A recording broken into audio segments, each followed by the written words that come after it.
بسم اللہ الرحمن الرحیم۔ آج جس سورہ کی تلاوت کا شرف حاصل ہوگا وہ سورہ قریش ہے۔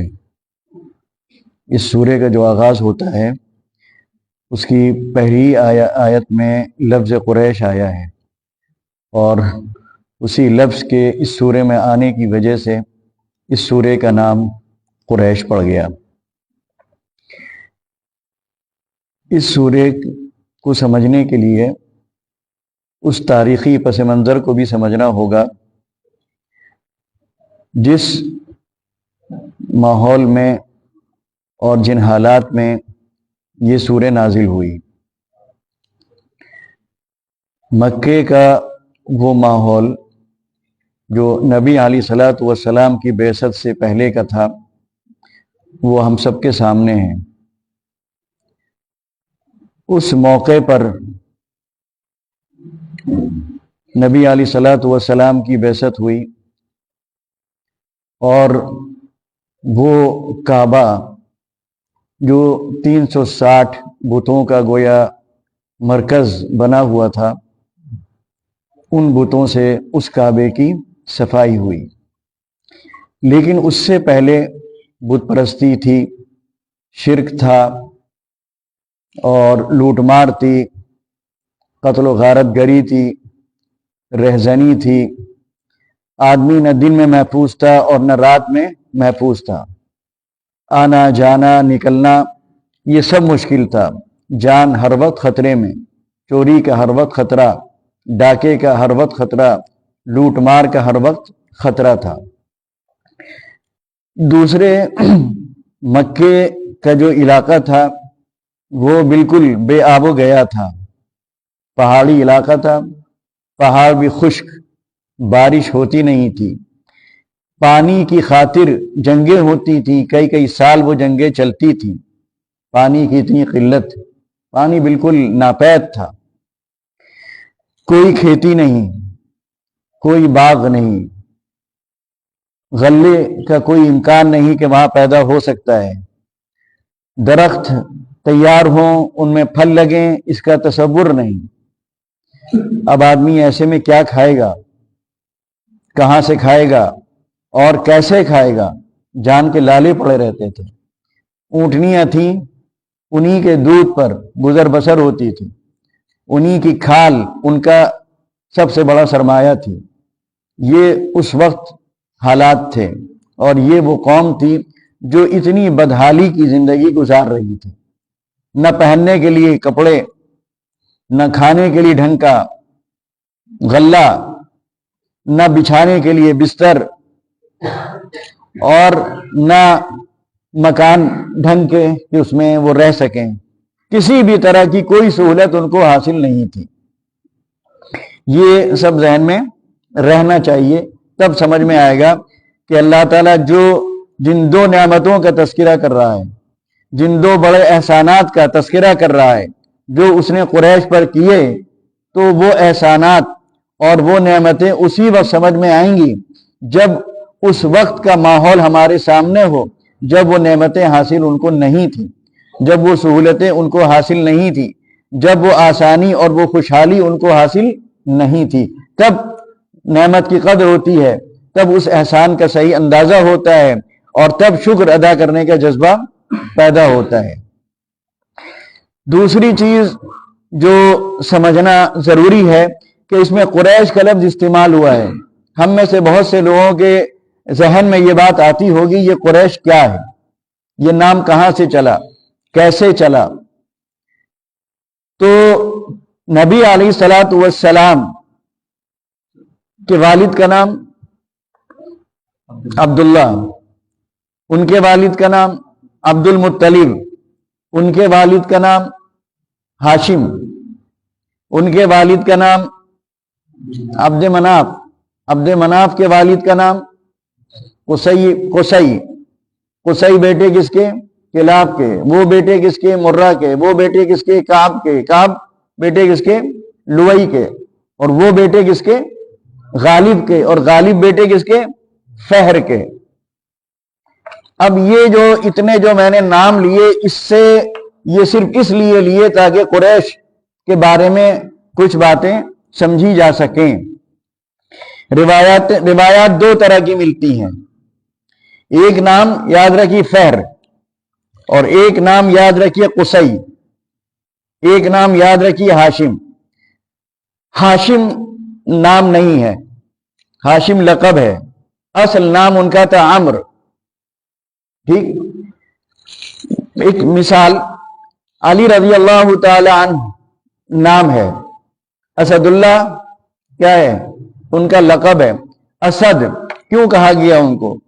اس لیے کہ وہ شیر جیسی طاقت رکھتے تھے، شیر جیسی طاقت رکھتے تھے، وہ ہمیشہ غالب رہتے تھے، ان کو مغلوب نہیں کیا جا سکتا تھا۔ جس طرح شیر غالب رہتا ہے، شیر پر کوئی غالب نہیں آ سکتا، چاہے وہ ہاتھی ہو، چاہے وہ بڑے سے بڑا جانور ہو، گینڈا ہو، ہاتھی ہو، لیکن جیت کس کی ہوتی ہے؟ شیر کی ہوتی ہے۔ شیر کس کو کھا جاتا ہے؟ ان جانوروں تک کو کھا جاتا ہے، ان کا خون پی جاتا ہے، لیکن یہ جانور شیر پر غالب آ جائے ایسا بہت کم ہوتا ہے۔ اسی طرح فہر کے بارے میں آتا ہے کہ وہ بڑے طاقتور تھے، بڑے مضبوط تھے، وہ سب پر غالب آ جاتے تھے، ان پر کوئی غالب نہیں آ پاتا تھا، وہ سب کو شکست دے دیا کرتے تھے، ان کو کوئی شکست نہیں دے پاتا تھا۔ ایک طرف یہ، دوسری طرف قرش ایک سمندری مچھلی ہے، وہ مچھلی جس طرح ہم جنگل کی بادشاہت شیر کے ہاتھ میں مانتے ہیں، یا جنگل کا بادشاہ شیر کو کہا جاتا ہے، ویسی سمندر کی جو بادشاہت ہے وہ اس مچھلی کو حاصل تھی۔ وہ جس کو چاہے نگل لے، جس کو چاہے کھا جائے، اور اس مچھلی کو نگلنا یا اس کو کھانا یا اس کو مطلب وہ پیچھے کرنا یہ آسان نہیں تھا۔ تو اسی مناسبت سے فہر کا لقب کیا پڑا؟ قریش، جو اس کی اس میں تصغیر ہے۔ بات سمجھ میں آئی؟ بعض روایات میں یہ آتا ہے کہ کرشا کے معنی آتے ہیں جمع کرنا، اکٹھا کرنا۔ تو قصی جو تھے، قصی کے زمانے تک یہ پورا جو قبیلہ تھا، خاندان تھا، یہ پورے حجاز میں بکھرا ہوا تھا، مختلف جگہوں پر آباد تھا۔ قصی بڑے مدبر تھے، بڑے سوجھ بوجھ رکھنے والے اور بڑے دانا تھے۔ انہوں نے سب کو مکہ مکرمہ میں جمع کیا۔ اب اس بنا پر ان کا نام لقب کیا پڑا؟ قریش پڑا۔ تو بہرحال قریش کا جو سلسلہ ہے اس طرح چلتا ہے، اس نام سے جو ان کی شہرت ہوتی ہے یا یہ نام جو ان کی ایک پہچان بن جاتا ہے، وہ ان دونوں کے لفظ کی جو معنوی مناسبت ہے اس مناسبت کی بنیاد پر ایسا ہے۔ اس کے بعد تیسرے نمبر پہ جو نام آتا ہے وہ ہاشم کا۔ ہاشم کو بھی اللہ تعالیٰ نے بڑی سوجھ بوجھ عطا فرمائی تھی، اور انہوں نے بھی اس خاندان کو یکجا کیا اور اکٹھا کیا، اور انہی کے بعد اصلاً جو تجارتی جو سلسلہ شروع ہوا ہے وہ ہاشم سے شروع ہوا ہے۔ ان کو اللہ تعالیٰ نے تجارتی ذوق عطا فرمایا تھا، تجارتی سوجھ بوجھ عطا فرمائی تھی، اور جو خوشحالی آئی ہے اس خاندان میں وہ ہاشم کے بعد آئی ہے۔ تو فہر کو بھی کہہ سکتے ہیں، اور قصی بن کلاب کو بھی کہہ سکتے ہیں، اور ہاشم بن عبد مناف کو بھی کہہ سکتے ہیں کہ یہ تین گویا اہم ترین لوگوں میں سے ہیں۔ اب یہ جو پہلی آیت ہے لِإِيلَافِ قُرَيْشٍ، ایلا اس کی تلاوت کر لیتے ہیں۔ اعوذ باللہ من الشیطان الرجیم، بسم اللہ الرحمن الرحیم، لِإِيلَافِ قُرَيْشٍ إِيلَافِهِمْ رحلة الشتاء والصيف فَلْيَعْبُدُوا رَبَّ هَذَا الْبَيْتِ الَّذِي أَطْعَمَهُمْ مِنْ جُوعٍ وَآمَنَهُمْ مِنْ خَوْفٍ۔ صدق اللہ العظیم۔ اس سے پہلے جو سورہ نازل ہوئی تھی وہ سورہ فیل ہے۔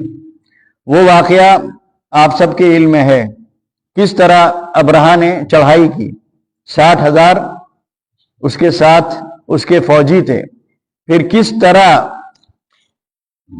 عبد المطلب نے لڑنے سے یا مقابلہ کرنے سے بچتے ہوئے خانہ کعبہ کی حفاظت پوری کی پوری کس کے حوالے کر دی؟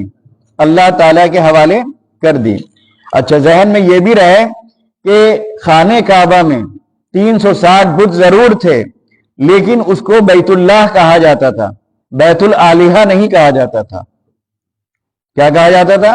اللہ کا گھر۔ یعنی جو میں نے اس سے پہلے بھی بتایا کہ خدا کے یعنی اللہ کے وجود کا انکار نہیں تھا ان کے یہاں، صرف اختیارات کی تقسیم کے وہ قائل تھے۔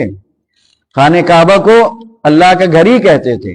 اور جب عبد المطلب نے اس سے یہ کہا، کیا کہا؟ ان للبیت ربا یحمیہ، کہ اس گھر کا ایک مالک ہے، وہی اس کی حفاظت کرے گا۔ تو یہ نہیں کہا کہ اس میں 360 معبود رکھے ہوئے وہ اس کو بچائیں گے، یہ نہیں کہا۔ وہ جانتے تھے کہ وہ معبود یا وہ خدا جو انہوں نے بنا رکھے وہ نہیں بچا سکتے، ان کے پاس وہ طاقت نہیں ہے۔ تو یہ عقیدہ بہرحال تھا کہ اس گھر کا ایک ہی مالک ہے اور وہی اس کی حفاظت کر سکتا ہے، اور وہ گھر ایک ہی کا ہے جس کو اللہ کہا جاتا ہے۔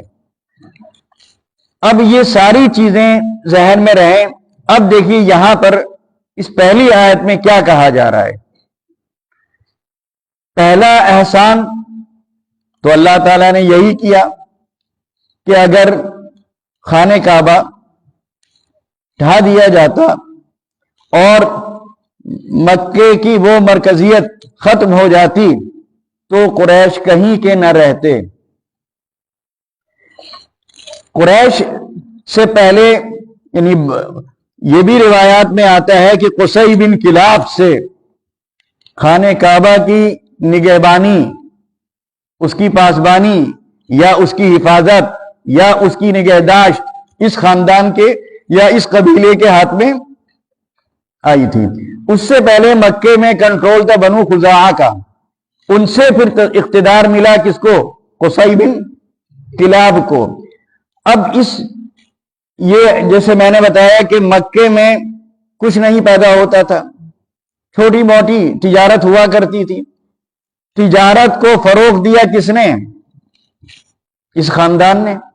اس کو بین الاقوامی بنایا اور شام کا سفر کرتے تھے، یمن کا سفر کرتے تھے، اور ان کے مقابلے میں دوسرے قافلے جو جاتے تھے وہ لٹ جایا کرتے تھے، کیونکہ ان کا کوئی احترام نہیں تھا، ان کو وہ تقدس حاصل نہیں تھا، ان کی وہ عظمت لوگوں کی نظروں میں نہیں تھی جو قریش کی تھی۔ اور قریش کو اس احترام کی نظر سے جو دیکھا جاتا تھا اور ان کو جو عظمت حاصل تھی، جو تقدس ان کو حاصل تھا، اور لوگ ان سے گویا ان کا احترام کرتے تھے، ان کی عزت کرتے تھے، اکرام کرتے تھے، اس کی وجہ وہ نسبت تھی جو ان کو کعبے سے حاصل تھی، وہ تولیت تھی، وہ اس کی پاسبانی تھی، وہ اس کی نگہداشت تھی، وہ اس کی حفاظت تھی، وہ اس کی دیکھ بھال تھی، وہ اس کی فکر تھی۔ اس کی وجہ سے یعنی کعبے کا احترام تو سب کے دلوں میں تھا۔ اب جو کعبے کا متولی ہے، جو کعبے کا محافظ ہے، جو کعبے کا اس کی نگہداشت کرتا ہے، جو اس کی نگہبانی اور پاسبانی کرتا ہے، ان کو بھی وہی رتبہ حاصل ہو گیا تھا، ان کو بھی وہی مقام مل گیا تھا، ان کو بھی اسی عظمت اور احترام کی نگاہ سے دیکھا جانے لگا تھا۔ چنانچہ اس کا فائدہ ان کو یہ ہوا کہ ان کا جو تجارتی قافلہ جاتا تھا اس کو کوئی لوٹتا نہیں تھا، کوئی اس کو چھیڑتا نہیں تھا، وہ بحفاظت یمن جاتا تھا اور بحفاظت شام جاتا تھا۔ تو اور وہاں سے پھر یہ سامان لاتے تھے